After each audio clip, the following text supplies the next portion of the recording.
How to make them worry about losing you. Simple. Date other people.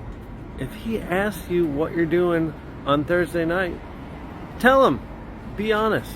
Tell him, I am going on a date. You know what this does?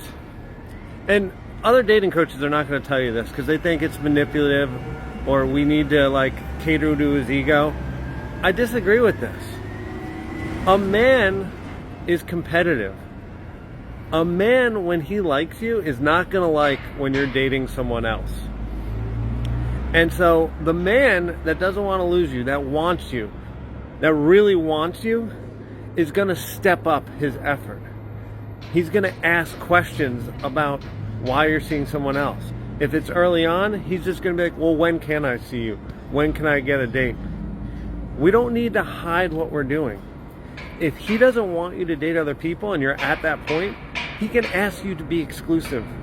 Make him step up and earn you. And you can give him that roadmap. If he asks, well, what do I need to do so you stop seeing other people? Tell him. Tell him the truth. This isn't games. This is seriousness. Of course, if you're a woman looking to fall in love, you're going to be going on other dates until someone locks you down. So demand a man to lock you down, or you're going to go on other dates until someone does. All right, if you want some more help, go on my profile, get my 30-second secret to make a man obsessed. Enjoy.